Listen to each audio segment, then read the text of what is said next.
looked up to in all the country of Norway.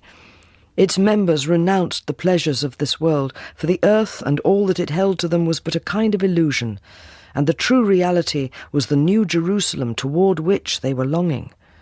They called one another brother and sister. The dean had married late in life and by now had long been dead. His disciples were becoming fewer in number every year, whiter or balder and harder of hearing. They were even becoming somewhat querulous and quarrelsome, so that sad little schisms would arise in the congregation, but they still gathered together to read and interpret the Word. They had all known the dean's daughters as little girls. To them they were even now very small sisters, precious for their dear father's sake. In the yellow house they felt that their master's spirit was with them. Here they were at home and at peace. These two ladies had a French maid-of-all-work, Babette. It was a strange thing for a couple of Puritan women in a small Norwegian town. It might even seem to call for an explanation. The people of Berlevåg found the explanation in the sisters' piety and kindness of heart, for the old dean's daughters spent their time and their small income in works of charity. No sorrowful or distressed creature knocked on their door in vain, and Babette had come to that door 12 years ago as a friendless fugitive, almost mad with grief and fear. But the true reason for Babette's presence in the two sisters' house was to be found further back in time and deeper down in the domain of human hearts. As young girls, Martina and Philippa had been extraordinarily pretty, with the almost supernatural fairness of flowering fruit trees or perpetual snow. They were never to be seen at balls or parties, but people turned when they passed in the streets, and the young men of Berlevåg went to church to watch them walk up the aisle. The younger sister also had a lovely voice, which on Sundays filled the church with sweetness. To the dean's congregation, earthly love, and marriage with it, were trivial matters, in themselves nothing but illusions. Still, it is possible that more than one of the elderly brothers had been prizing the maidens far above rubies, and had suggested as much to their father. But the dean had declared that his daughters were his right and left hand. Who could want to bereave him of them? And the fair girls had been brought up to an ideal of heavenly love. They were all filled with it, and did not let themselves be touched by the flames of this world. All the same, they had upset the peace of heart of two gentlemen from the great world outside Berlevåg. There was a young officer named Lawrence Lovanhjelm, who had led a gay life in his garrison town and had run into debt. In the year of 1854, when Martina was 18 and Philippa 17, his angry father sent him on a month's visit to his aunt in her old country house of Fossum, near Berlevåg, where he would have time to meditate and to better his ways. One day he rode into town and met Martina in the marketplace. He looked down at the pretty girl, and she looked up at the fine horseman. When she had passed him and disappeared, he was not certain whether he was to believe his own eyes. Through his pious aunt he got admission to the dean's house, and saw that Martina was even lovelier without a bonnet. He followed her slim figure with adoring eyes, but he loathed and despised the figure which he himself cut in her nearness. He was amazed by the fact that he could find nothing at all to say, and no inspiration in the glass of water before him. "Mercy and truth, dear brethren, have met together," said the dean. "Righteousness and bliss have kissed one another." And the young man's thoughts were with the moment when Lawrence and Martina should be kissing each other. He repeated his visit time after time, and each time seemed to himself to grow smaller and more insignificant and contemptible. When in the evening he came back to his aunt's house, he kicked his shining riding boots to the corners of his room. He even laid his head on the table and wept. On the final day of his stay, he made a last attempt to communicate his feelings to Martina. Till now it had been easy for him to tell a pretty girl that he loved her, but the tender words stuck in his throat as he looked into this maiden's face. When he had said goodbye to the party, Martina saw him to the door with a candlestick in her hand. The light shone on her mouth and threw upwards the shadows of her long eyelashes. He was about to leave in dumb despair, when on the threshold he suddenly seized her hand and pressed it to his lips. "I am going away forever," he cried. "I shall never, never see you again, for I have learned here that fate is hard, and that in this world there are things which are impossible." When he was once more back in his garrison town, he thought his adventure over, and found that he did not like to think of it at all. How had it come to pass that a lieutenant of the hussars had let himself be defeated and frustrated by a set of long-faced sectarians in the bare-floored rooms of an old dean's house? So he pulled himself together, and in the greatest effort of his young life made up his mind to forget what had happened to him in Berlevåg. From now on, he resolved, he would concentrate on his career, and the day was to come when he would cut a brilliant figure in a brilliant world. His mother was pleased with the result of his visit to Fossum, and in her letters expressed her gratitude to his aunt. She did not know by what queer, winding roads her son had reached his happy moral standpoint. The ambitious young officer soon caught the attention of his superiors and made unusually quick advancement. He was sent to France and to Russia, and on his return he married a lady-in-waiting to Queen Sophia. In these high circles he moved with grace and ease, pleased with his surroundings and with himself. In the yellow house of Berlevåg, Philippa sometimes turned the talk to the handsome, silent young man who had so suddenly made his appearance and so suddenly disappeared again. Her elder sister would then answer her gently, with a still, clear face, and find other things to discuss. A year later, a more distinguished person even than Lieutenant Lovenhjelm came to Berlevåg.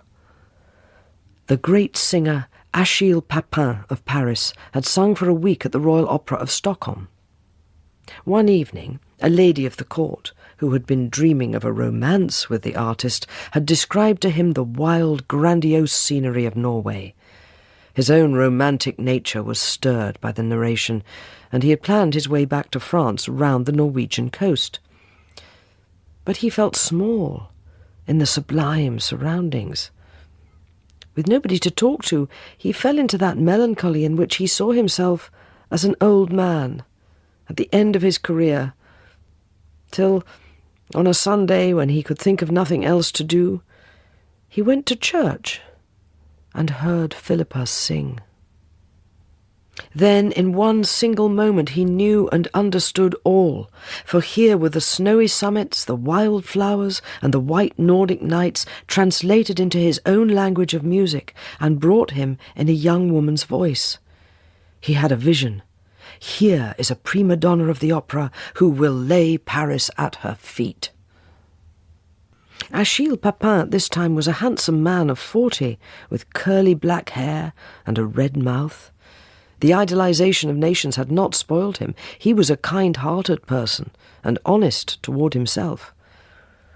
He went straight to the Yellow House, gave his name, which told the dean nothing, and explained that he was staying in Berlevåg for his health, and the while would be happy to take on the young lady as a pupil. He did not mention the Opera of Paris, but described at length how beautifully Miss Philippa would come to sing in church, to the glory of God. For a moment he forgot himself, for when the dean asked whether he was a Roman Catholic, he answered according to truth, and the old clergyman, who had never seen a live Roman Catholic, grew a little pale. In the end, as nobody could long withstand Achille Papin when he had really set his heart on a matter, the father gave his consent. So the great French singer and the young Norwegian novice set to work together. Achille's expectation grew into certainty, and his certainty into ecstasy. He thought, My greatest triumphs are before me. The world will once more believe in miracles when she and I sing together. After a while he could not keep his dreams to himself, but told Philippa about them. She would, he said, rise like a star above any diva of the past or present. The emperor and empress, the princes and great ladies of Paris would listen to her and shed tears. The common people, too, would worship her, and she would bring consolation and strength to the wronged and oppressed. When she left the grand opera upon her master's arm, the crowd would unharness her horses and themselves draw her to the Café Anglais, where a magnificent supper awaited her.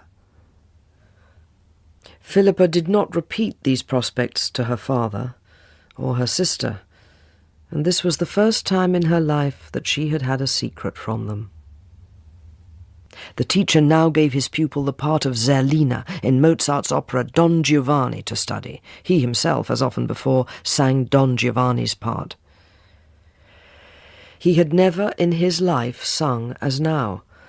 In the duet of the second act, which is called the Seduction Duet, he was swept off his feet by the heavenly music and the heavenly voices. As the last melting note died away, he seized Philippa's hands, drew her toward him, and kissed her solemnly, as a bridegroom might kiss his bride before the altar. Then he let her go, for the moment was too sublime for any further word or movement. Mozart himself was looking down on the two. Philippa went home, told her father that she did not want any more singing lessons, and asked him to write and tell Monsieur Papin so. When Achille got the dean's letter, he sat immovable for an hour. He thought, I have been wrong. My day is over. Never again shall I be the divine Papin, and this poor weedy garden of the world has lost its nightingale. In the dean's house, Martina felt that the matter was deeper than it looked, and searched her sister's face. For a moment, slightly trembling, she imagined that the Roman Catholic gentleman might have tried to kiss Philippa. She did not imagine that her sister might have been surprised and frightened by something in her own nature. Achille Papin took the first boat from Berlevogue. Of this visitor from the great world the sisters spoke but little. They lacked the words with which to discuss him.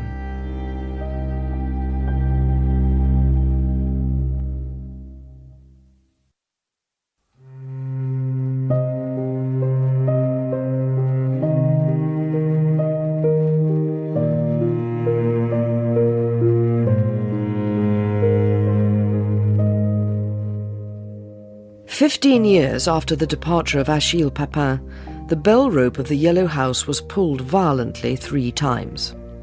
The mistresses of the house opened the door to a dark, deadly pale woman with a bundle on her arm, who stared at them, took a step forward, and fell down on the doorstep in a dead swoon. When the frightened ladies had restored her to life, she sat up, fumbled in her wet clothes, and brought out a letter, which she handed to them. The letter was addressed to them all right, but it was written in French. The sisters put their heads together and read it. Ladies, do you remember me? Ah, when I think of you, I have the heart filled with wild lilies of the valley. Will the memory of a Frenchman's devotion bend your hearts to save the life of a Frenchwoman? The bearer of this letter, Madame Babette Herson, like my beautiful Empress herself, has had to flee from Paris. Civil war has raged in our streets. French hands have shed French blood. The noble communards, standing up for the rights of man, have been crushed and annihilated. Madame Herson's husband and son have been shot. She herself has narrowly escaped. She has lost all she possessed and dares not remain in France. A nephew of hers is cook on a boat bound for Norway, and he has obtained shipping opportunity for his aunt. This is now her last sad resort. Knowing that I was once a visitor to your magnificent country, she comes to me, asks me if there be any good people in Norway, and begs me, if it be so, to supply her with a letter to them. The two words of good people immediately bring before my eyes your picture, sacred to my heart. I send her to you. I envy her in her despair. She is to see your faces. As you receive her mercifully, send a merciful thought back to France. For 15 years, Miss Philippa, I have grieved that your voice should never fill the Grand Opera of Paris. I feel that in paradise I shall hear your voice again. There you will sing without fears or scruples, as God meant you to sing. There you will be the great artist that God meant you to be. Ah, how you will enchant the angels. Babette can cook. Deign to receive, my ladies, the humble homage of this friend who was once Achille Papin. At the bottom of the page, as a P.S., were neatly printed the first 2 bars of the duet between Don Giovanni and Zerlina. The 2 sisters till now had kept only a small servant of 15 to help them in the house, and they felt that they could not possibly afford to take on an elderly, experienced housekeeper. But Babette told them that she would serve Monsieur Papin's good people for nothing, and that she would take service with nobody else. If they sent her away, she must die. Babette remained in the house of the Dean's daughters for 12 years, until the time of this tale. Babette had arrived haggard and wild-eyed like a hunted animal, but in her new, friendly surroundings she soon acquired all the appearance of a respectable and trusted servant. She had appeared to be a beggar. She turned out to be a conqueror. Her quiet countenance and her steady, deep glance had magnetic qualities. Under her eyes, things moved noiselessly into their proper places. The sisters had distrusted Monsieur Papin's assertion that Babette could cook. In France, they knew people ate frogs. They showed Babette how to prepare a split cod and an ale and bread soup. During the demonstration, the Frenchwoman's face became absolutely expressionless. But within a week, Babette cooked a split cod and an ale and bread soup as well as anybody born and bred in Berlevogue. The idea of French luxury and extravagance next had alarmed and dismayed the Dean's daughters. The first day after Babette had entered their service, they took her before them and explained to her that they were poor, and that to them luxurious fare was sinful. Their own food must be as plain as possible. It was the soup pails and baskets for their poor that signified. Babette nodded her head. And from the day when she took over the housekeeping, its cost was miraculously reduced, and the soup pails and baskets acquired a new, mysterious power to stimulate and strengthen their poor and sick. The world outside the Yellow House also came to acknowledge Babette's excellence. The refugee never learned to speak the language of her new country, but in her broken Norwegian she beat down the prices of Berlevogue's flintiest tradesmen. She was held in awe on the quay and in the marketplace. The old brothers and sisters who had first looked askance at the foreign woman in their midst felt a happy change in their little sister's life, rejoiced at it, and benefited by it. They found that troubles and cares had been conjured away from their existence, and that now they had money to give away, time for the confidences and complaints of their old friends, and peace for meditating on heavenly matters. In the course of time, not a few of the brotherhood included Babette's name in their prayers, and thanked God for the speechless stranger, the dark Martha, in the house of their 2 fair Marys. The stone, which the builders had almost refused, had become the headstone of the corner.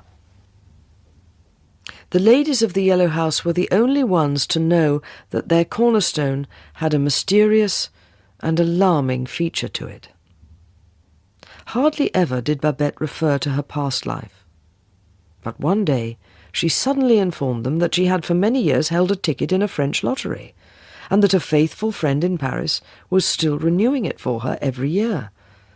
Sometimes she might win the Grand Prix of 10,000 francs. At that they felt that their cook's old carpet-bag was made from a magic carpet, and at a given moment she might mount it and be carried off, back to Paris. The 15th of December was the Dean's 100th anniversary. His daughters had long been looking forward to this day and had wished to celebrate it as if their dear father were still among his disciples. Therefore it had been to them a sad and incomprehensible thing that in this last year discord and dissension had been raising their heads in his flock. They had endeavoured to make peace, but they were aware that they had failed. There were in the congregation 2 old women who, before their conversion, had spread slander upon each other. Today they could not remember happenings of yesterday or a week ago, but they remembered this 40-year-old wrong and kept going through the ancient accounts. There was an old brother who suddenly called to mind how another brother, 45 years ago, had cheated him in a deal. He could have wished to dismiss the matter from his mind, but it stuck there like a deep-seated, festering splinter.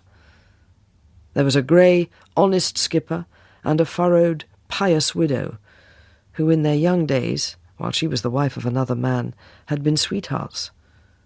They grew pale at the meetings in the yellow house and avoided each other's eyes. As the birthday drew nearer, Martina and Philippa felt the responsibility growing heavier. Would their ever-faithful father look down to his daughters and call them by name as unjust stewards? One day of this summer the post brought a letter from France to Madame Babette Herson. This in itself was a surprising thing, for during these 12 years Babette had received no letter.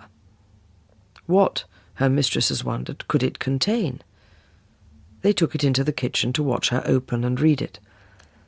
Babette opened it, read it, lifted her eyes from it to her ladies' faces, and told them that her number in the French lottery had come out. She had won 10,000 francs. The news made such an impression on the 2 sisters that for a full minute they could not speak a word. Then they pressed Babette's hand, their own hands trembling a little.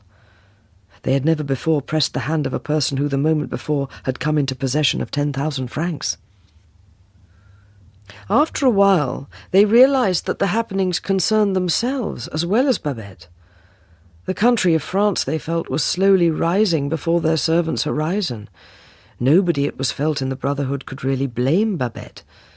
But did that good and faithful servant realize that, in going away from Berlevogue, she would be leaving many old and poor people in distress? Indeed, lotteries were ungodly affairs. In due time the money arrived. The 2 ladies helped Babette to count it and gave her a box to keep it in. They handled and became familiar with the ominous bits of paper. They dared not question Babette upon the date of her departure. Dared they hope she would remain with them over the 15th of December? The mistresses had never been quite certain how much of their private conversation the cook followed or understood. So they were surprised when on a September evening Babette came into the drawing-room, more humble or subdued than they had ever seen her, to ask a favour. She begged them, she said, to let her cook a celebration dinner on the Dean's birthday. The ladies had not intended to have any dinner at all. A very plain supper with a cup of coffee was the most sumptuous meal to which they had ever asked any guest to sit down. But Babette's dark eyes were as eager and pleading as a dog's. They agreed to let her have her way. At this the cook's face lighted up. But she had more to say. She wanted, she said, to cook a French dinner, a real French dinner for this one time. Martina and Philippa looked at each other. They did not like the idea. They felt that they did not know what it might imply. But the very strangeness of the request disarmed them. They had no arguments wherewith to meet the proposition of cooking a real French dinner. Babette drew a long sigh of happiness, but still she did not move. She had one more prayer to make. She begged that her mistresses would allow her to pay for the French dinner with her own money. "No, Babette," the ladies exclaimed. Did she believe that they would allow her to spend her precious money on food and drink? Or on them? Babette took a step forward. There was something formidable in the move, like a wave rising. Had she stepped forward like this in 1871 to plant a red flag on a barricade? She spoke in her queer Norwegian with classical French eloquence. Her voice was like a song.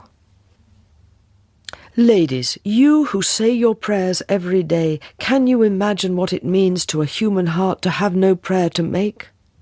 What would Babette have had to pray for? Nothing. Tonight she had a prayer to make from the bottom of her heart.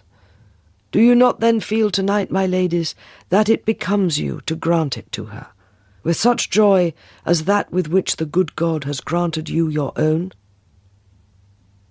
The ladies for a while said nothing. It was her first request these 12 years. Very likely it would be her last. They thought the matter over. After all, they told themselves, their cook was now better off than they, and a dinner could make no difference to a person who owned 10,000 francs. Their consent in the end completely changed Babette. They saw that as a young woman she had been beautiful, and they wondered whether in this hour they themselves had not, for the very first time, become to her the good people of Achille Papin's letter.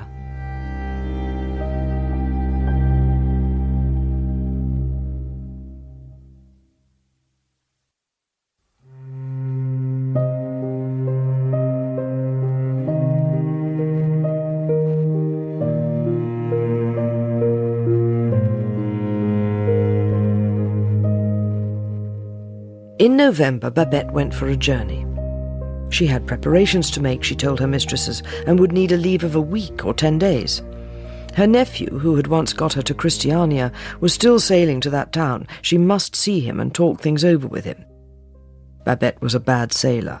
She had spoken of her one sea voyage from France to Norway as of the most horrible experience of her life. Now she was strangely collected. The ladies felt that her heart was already in France.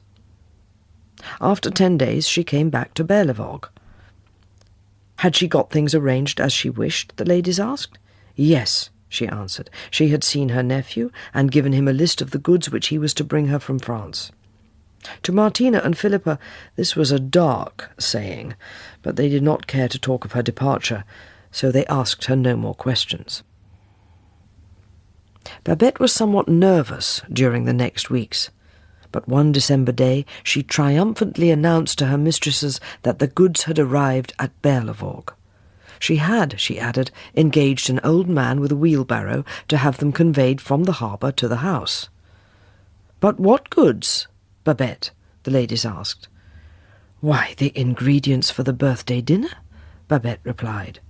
Praise be to God, they had all arrived in good condition from Paris.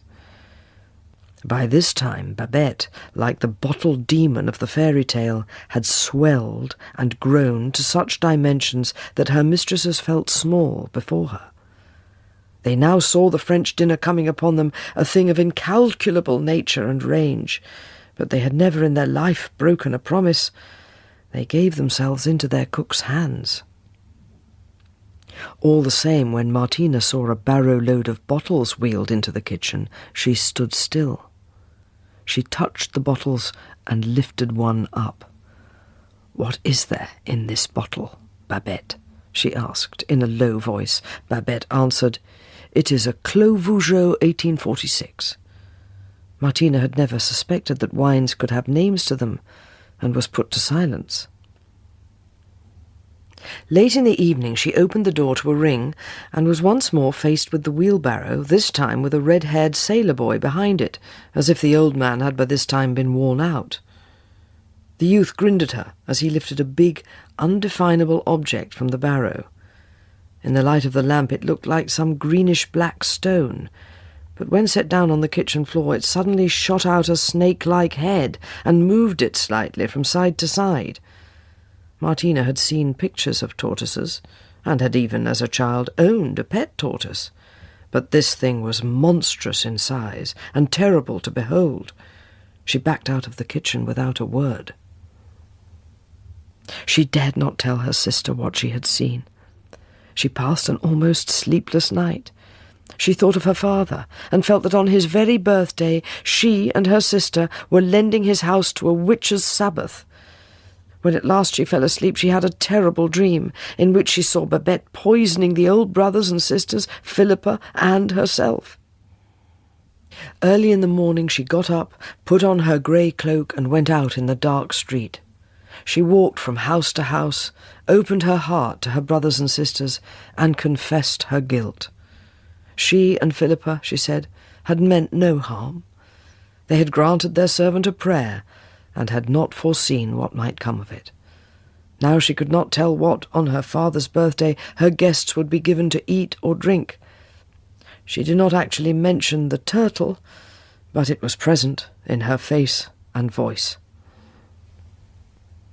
The old people gathered in the afternoon and talked the problem over. Before they parted, they promised one another that for the sisters' sake they would, on the great day, be silent upon all matters of food and drink. Nothing that might be set before them, be it even frogs or snails, should wring a word from their lips.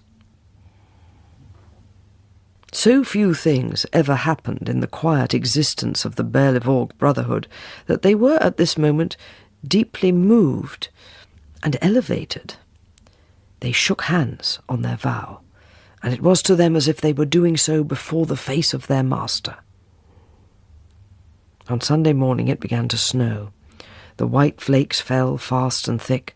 The small window panes of the yellow house became pasted with snow. Early in the day a groom from Fossum brought the two sisters a note. Old Mrs. Lovanhjelm still resided in her country house. She was now 90 years old and stone-deaf, and she had lost all sense of smell or taste. But neither her infirmity nor the sledge journey would keep her from doing honour to his memory. Now, she wrote, her nephew, General Lawrence Lovanhjelm, had unexpectedly come on a visit. He had spoken with deep veneration of the Dean, and she begged permission to bring him with her. It would do him good, for the dear boy seemed to be in somewhat low spirits. Martina and Philippa at this remembered the young officer and his visits. It relieved their present anxiety to talk of old happy days. They wrote back that General Lovanhjelm would be welcome. They also called in Babette to inform her that they would now be 12 for dinner. They added that their latest guest had lived in Paris for several years. Babette seemed pleased with the news and assured them that there would be food enough. The hostesses dared not set foot in the kitchen, for Babette had mysteriously nosed out a cook's mate from a ship in the harbour. The same boy, Martina realised, who had brought in the turtle to assist her in the kitchen and to wait at table, and now the dark woman and the red-haired boy, like some witch with her familiar spirit, had taken possession of these regions. The ladies could not tell what fires had been burning, or what cauldrons bubbling there from before daybreak. Table linen and plate had been magically mangled and polished. Glasses and decanters brought, Babette only knew from where. The Dean's house did not possess 12 dining-room chairs. The long horsehair-covered sofa had been moved from the parlour to the dining-room, and the parlour, ever sparsely furnished, now looked strangely bare and big without it. Martina and Philippa did their best to embellish the domain left to them. Whatever troubles might be in wait for their guests, in any case they should not be cold, and all day the sisters fed the towering old stove with birch knots. They hung a garland of juniper around their father's portrait on the wall and placed candlesticks on their mother's small working table beneath it. They burned juniper twigs to make the room smell nice. They wondered if in this weather the sledge from Fossum would get through. In the end they put on their old black best frocks and their confirmation gold crosses. They sat down, folded their hands in their laps, and committed themselves unto God. General Lovanhjelm had been driving from Fossum to Berlevåg in a strange mood. He had not visited this part of the country for 30 years. He had come now to get a rest from his busy life at court, and he had found no rest. The old house of Fossum was peaceful enough and seemed somehow pathetically small after the Tuileries and the Winter Palace, but it held one disquieting figure. Young Lieutenant Lovanhjelm walked in its rooms.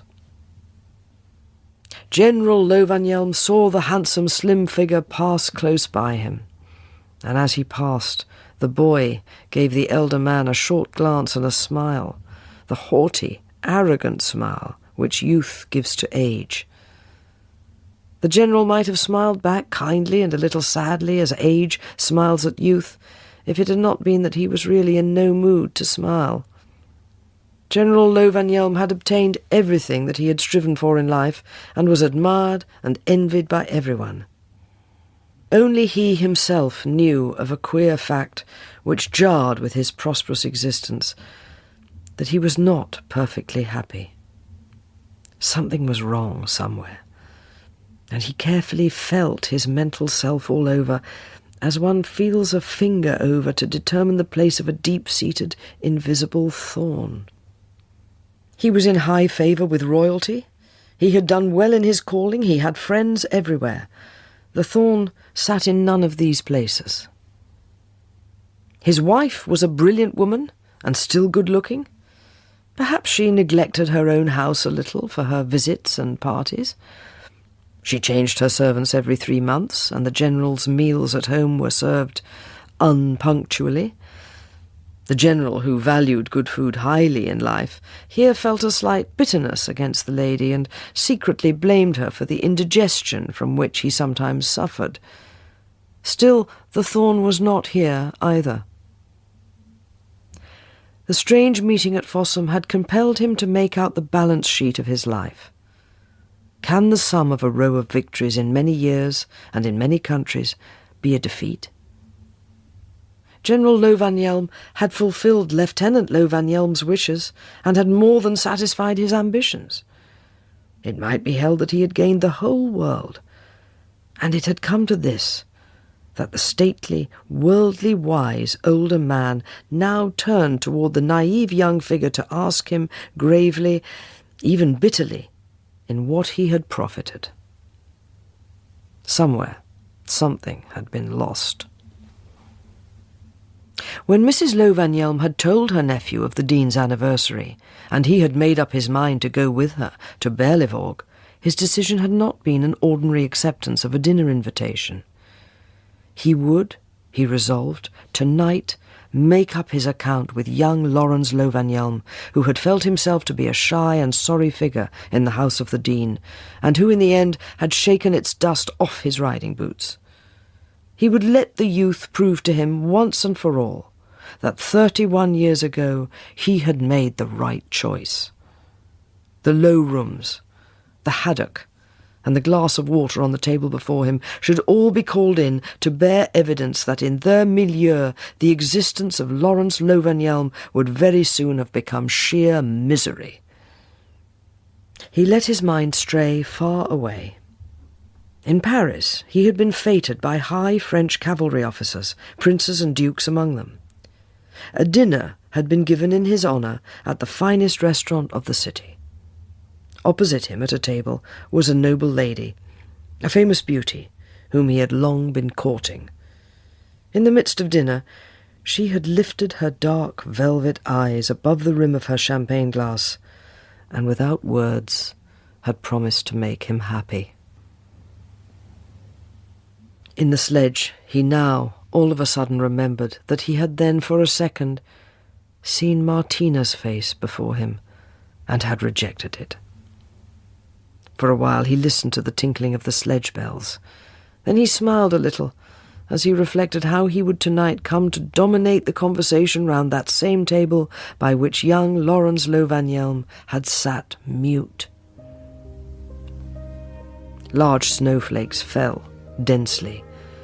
Behind the sledge the tracks were wiped out quickly. General Lovenhjelm sat immovable by the side of his aunt, his chin sunk in the high fur collar of his coat.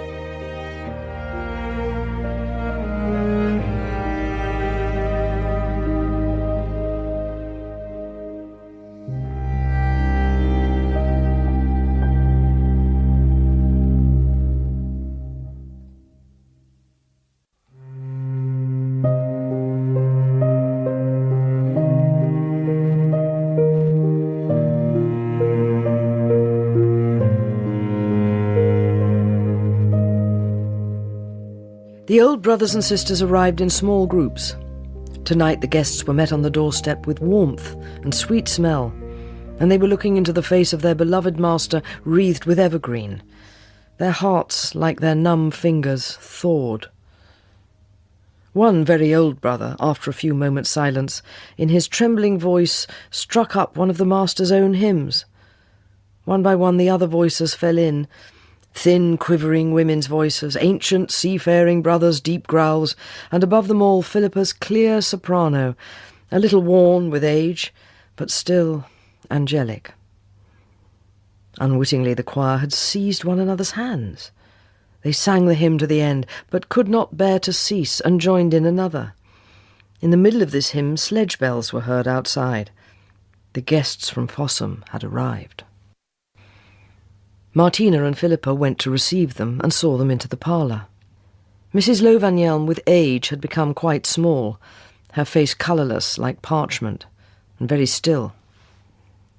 By her side, General Lovenhjelm, tall, broad and ruddy in his bright uniform, his breast covered with decorations, strutted and shone like an ornamental bird, a golden pheasant or a peacock in this sedate party of black crows and jackdaws. As Babette's red-haired familiar opened the door to the dining room and the guests slowly crossed the threshold, they let go one another's hands and became silent. But the silence was sweet, for in spirit they still held hands and were still singing. Babette had set a row of candles down the middle of the table. The small flames shone on the black coats and frocks and on the one scarlet uniform, and were reflected in clear, moist eyes. General Lovenhjelm saw Martina's face in the candlelight as he had seen it when the two parted 30 years ago. What traces would 30 years of Berlevåg life have left on it? The golden hair was now streaked with silver. The flower-like face had slowly been turned into alabaster. But how serene was the forehead, how quietly trustful the eyes, how pure and sweet the mouth, as if no hasty word had ever passed its lips. When all were seated, the eldest member of the congregation said grace in the dean's own words. "May my food my body maintain, my body my soul sustain. May my soul in deed and word give thanks for all things to the Lord." At the word of food, the guests, with their old heads bent over their folded hands, remembered how they had vowed not to utter a word about the subject, and in their hearts they reinforced the vow. They would not even give it a thought. They were sitting down to a meal. Well, so had people done at the wedding of Cana, and grace has chosen to manifest itself there, in the very wine, as fully as anywhere. Babette's boy filled a small glass before each of the party. They lifted it to their lips gravely in confirmation of their resolution. General Lovenhjelm, somewhat suspicious of his wine, took a sip of it, startled, raised the glass first to his nose and then to his eyes, and sat it down, bewildered. "This is very strange," he thought. "Amontillado, and the finest Amontillado that I have ever tasted." After a moment, in order to test his senses, he took a small spoonful of his soup, took a second spoonful, and laid down his spoon. "This is exceedingly strange," he said to himself, "for surely I am eating turtle soup, and what turtle soup?" He was seized by a queer kind of panic, and emptied his glass. Usually, in Berlevåg, people did not speak much while they were eating, but somehow this evening tongues had been loosened. An old brother told the story of his first meeting with the dean. Another went through that sermon which 60 years ago had brought about his conversion.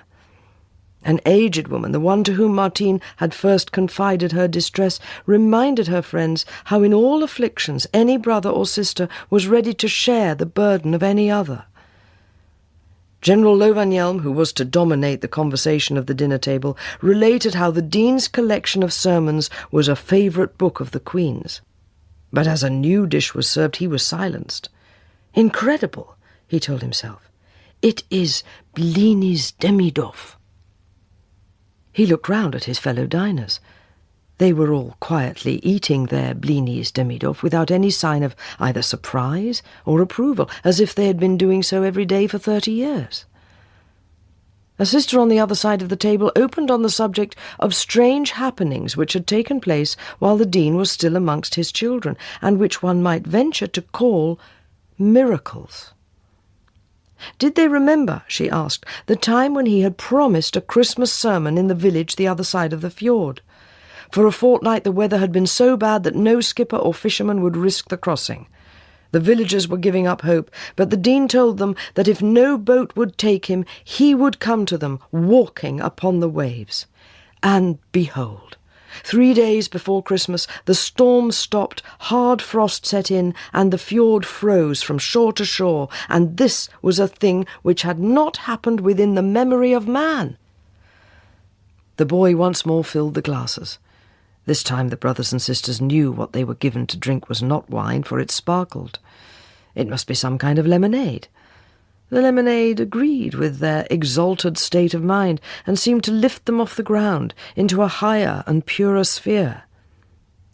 General Lovanhjelm again set down his glass, turned to his neighbour on the right, and said to him, "But surely this is a Veuve Clicquot 1860. His neighbour looked at him kindly, smiled at him, and made a remark about the weather. Babette's boy had his instructions. He filled the glasses of the Brotherhood only once, but he refilled the General's glass as soon as it was emptied.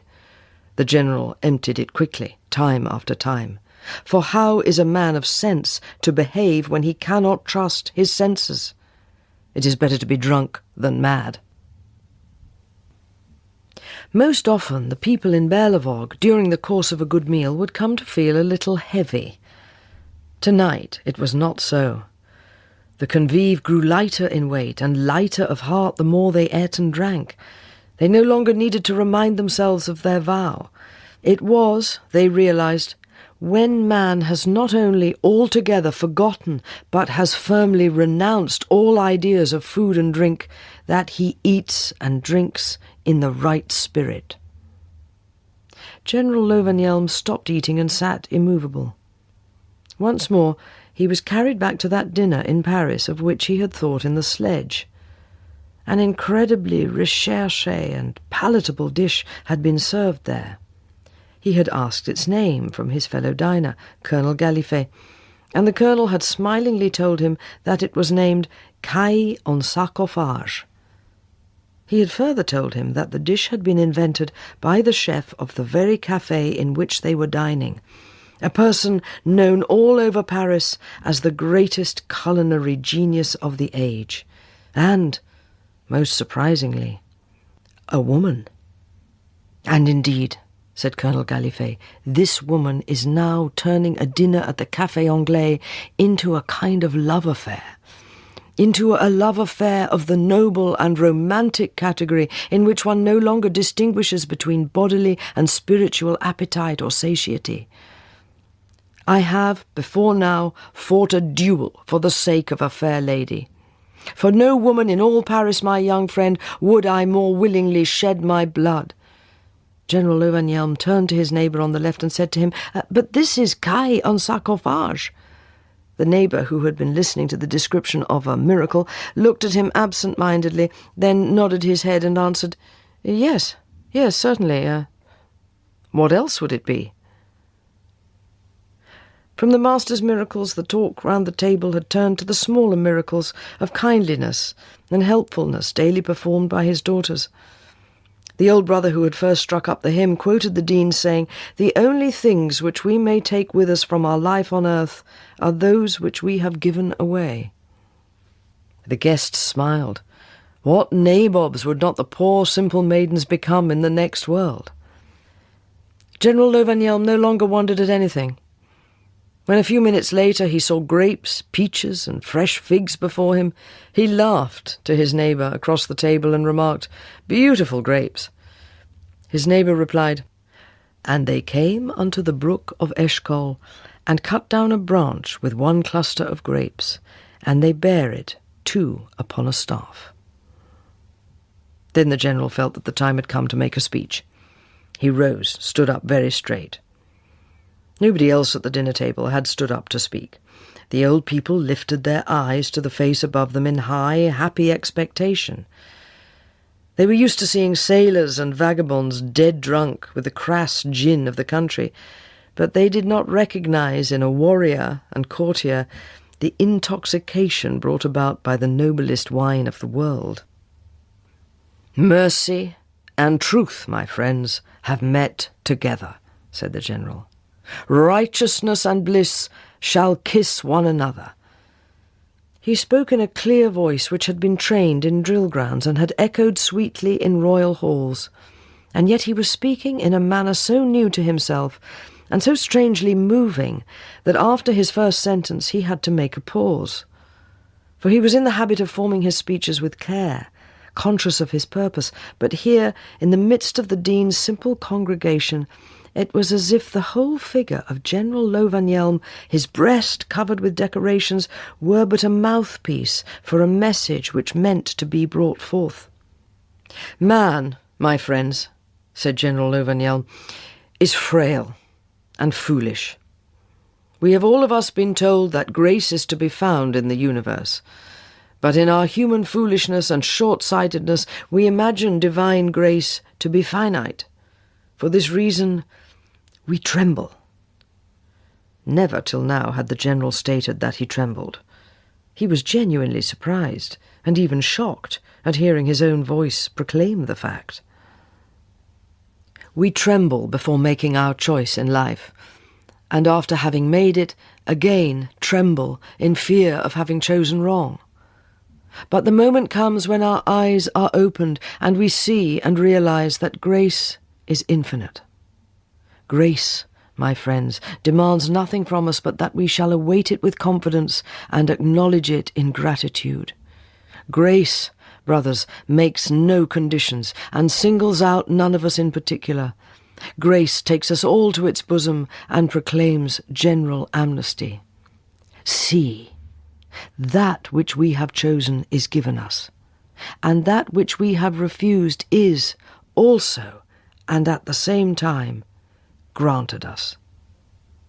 Aye, that which we have rejected is poured upon us abundantly, for mercy and truth have met together, and righteousness and bliss have kissed one another."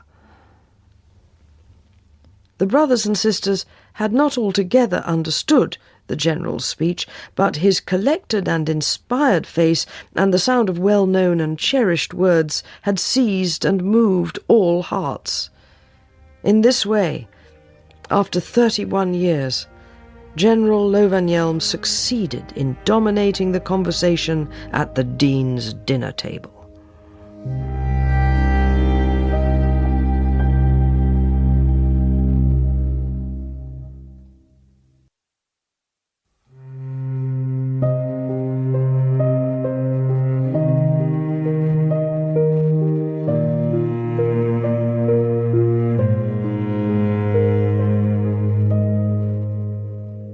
Of what happened later in the evening, nothing definite can here be stated. None of the guests later on had any clear remembrance of it. They only knew that the rooms had been filled with a heavenly light, as if a number of small halos had blended into one glorious radiance. Taciturn old people received the gift of tongues. Ears that for years had been almost deaf were opened to it. Time itself had merged into eternity.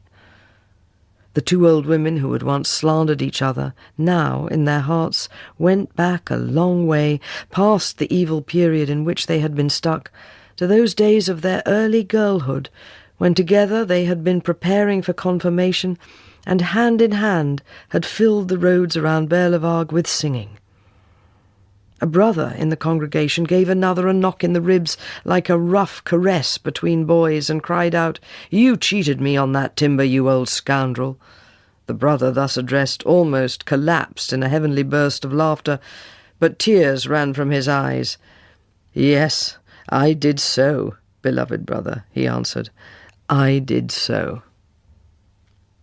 Skipper Halvorsen and Madame Oppegård suddenly found themselves close together in a corner and gave one another that long, long kiss for which the secret, uncertain love affair of their youth had never left them time. The old dean's flock were humble people. When later in life they thought of this evening, it never occurred to any of them that they might have been exalted by their own merit. They realized that the infinite grace of which General Löwenhjelm had spoken had been allotted to them, and they did not even wonder at the fact, for it had been but the fulfillment of an ever-present hope. The vain illusions of this earth had dissolved before their eyes like smoke, and they had seen the universe as it really is. They had been given 1 hour of the millennium. Old Mrs. Löwenhjelm was the first to leave.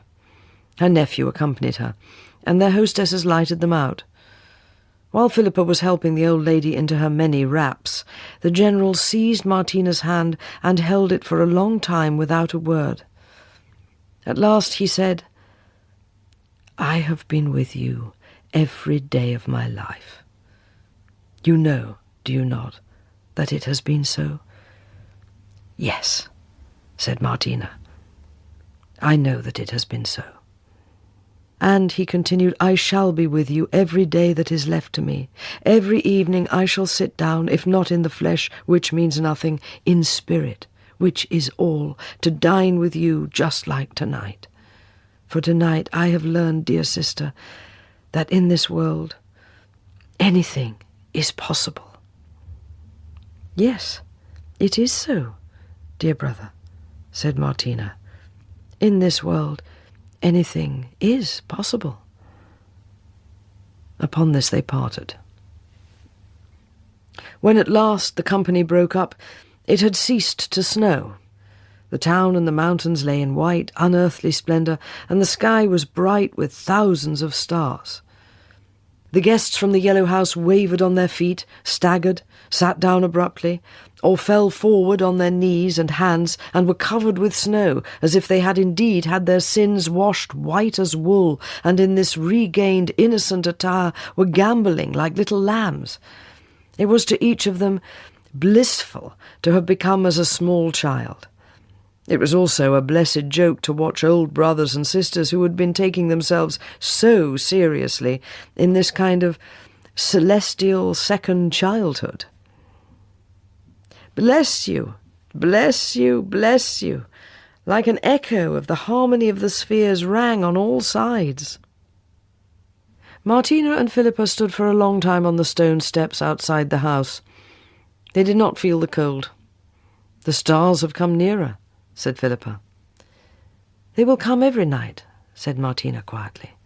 "Quite possibly it will never snow again." In this, however, she was mistaken. An hour later it again began to snow, and such a heavy snowfall had never been known in Berlevarg. The next morning people could hardly push open their doors against the tall snowdrifts. The windows of the houses were so thickly covered with snow, it was told for years afterwards that many good citizens of the town did not realize that daybreak had come, but slept on till late in the afternoon. When Martina and Philippa locked the door, they remembered Babette. A little wave of tenderness and pity swept through them. Babette alone had had no share in the bliss of the evening. So they went out into the kitchen, and Martina said to Babette, "It was quite a nice dinner, Babette." Their hearts suddenly filled with gratitude. They realized that none of their guests had said a single word about the food. Indeed, try as they might, they could not themselves remember any of the dishes which had been served. Martina bethought herself of the turtle. It had not appeared at all, and now seemed very vague and far away. It was quite possible that it had been nothing but a nightmare. Babette sat on the chopping block, surrounded by more black and greasy pots and pans than her mistresses had ever seen in their life. She was as white and as deadly exhausted as on the night when she first appeared and had fainted on their doorstep. After a long time she looked straight at them and said, "I was once cook at the Café Anglais." Martina said again, "They all thought that it was a nice dinner." And when Babette did not answer a word, she added, "We will all remember this evening when you have gone back to Paris, Babette." Babette said, "I'm not going back to Paris. What will I do in Paris? They have all gone. I have lost them all, mesdames." The sisters' thoughts went to Monsieur Herson and his son, and they said, "Oh, my poor Babette." "Yes, they have all gone," said Babette. "The Duke of Morny, the Duke of Decage, Prince Narishkine, General Gallifet, Aurélien Scholl, Paul Daru, the Princess Pauline, all."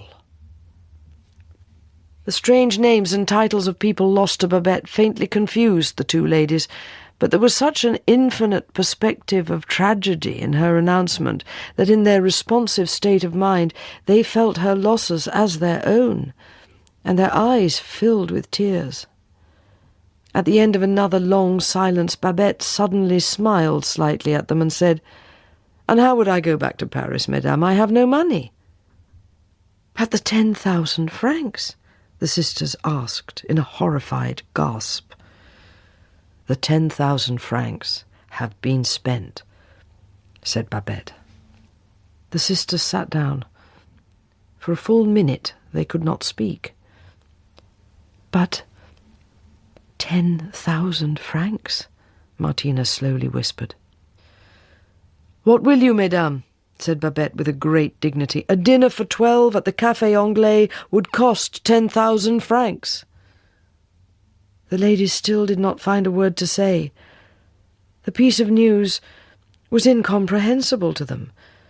But then many things tonight, in one way or another, had been beyond comprehension. Martina remembered a tale told by a friend of her father's who'd been a missionary in Africa. He had saved the life of an old chief's favourite wife, and to show his gratitude, the chief had treated him to a rich meal. Only long afterwards the missionary learned from his own black servant that what he had partaken of was a small, fat grandchild of the chief's, cooked in honour of the great Christian medicine man. She shuddered. But Philippa's heart was melting in her bosom.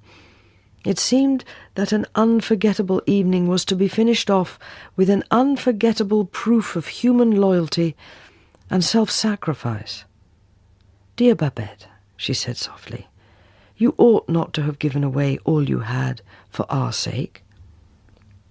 Babette gave her mistress a deep glance, a strange glance. Was there not pity, even scorn, at the bottom of it? "For your sake?" she replied. "No, for my own." She rose from the chopping block and stood up before the two sisters. "I am a great artist," she said. She waited a moment and then repeated, "I am a great artist." Again, for a long time, there was deep silence in the kitchen. Then Martina said, "So you will be poor now all your life, Babette?" "Poor?" said Babette. She smiled as if to herself. "No, I shall never be poor. A great artist is never poor. We have something of which other people know nothing. While the elder sister found nothing more to say, in Philippa's heart, deep, forgotten chords vibrated. For she had heard before now, long ago, of the Café Anglais. She had heard before now, long ago, the names on Babette's tragic list. She rose and took a step toward her servant. "But all those people whom you have mentioned," she said, "those princes and great people of Paris whom you named, Babette, you yourself fought against them. You were a communard. The general you named had your husband and son shot. How can you grieve over them?" Babette's dark eyes met Philippa's. "Yes," she said, "I was a communard. Thanks be to God, I was a communard. And those people whom I named, mesdames, were evil and cruel. They let the people of Paris starve. They oppressed and wronged the poor. Thanks be to God, I stood upon a barricade. I loaded the gun for my menfolk. But all the same, I shall not go back to Paris now that those people of whom I have spoken are no longer there." She stood immovable, lost in thought. "You see, mesdames," she said at last, "those people belonged to me. They were mine. They had been brought up and trained with greater expense than you, my little ladies, could ever imagine or believe, to understand what a great artist I am. I could make them happy. When I did my very best, I could make them perfectly happy." She paused for a moment. "It was like that with Monsieur Papin, too," she said. "He told me so himself. It is terrible and unbearable to an artist," he said, "to be encouraged to do, to be applauded for doing, his second best. He said, through all the world there goes one long cry from the heart of the artist, 'Give me leave to do my utmost.'" Philippa went up to Babette and put her arms round her. She felt the cook's body like a marble monument against her own, but she herself shook and trembled from head to foot. For a while she could not speak. Then she whispered, "Yet this is not the end. I feel, Babette, that this is not the end. In paradise you will be the great artist that God meant you to be. Ah," she added, the tears streaming down her cheeks, "ah, how you will enchant the angels."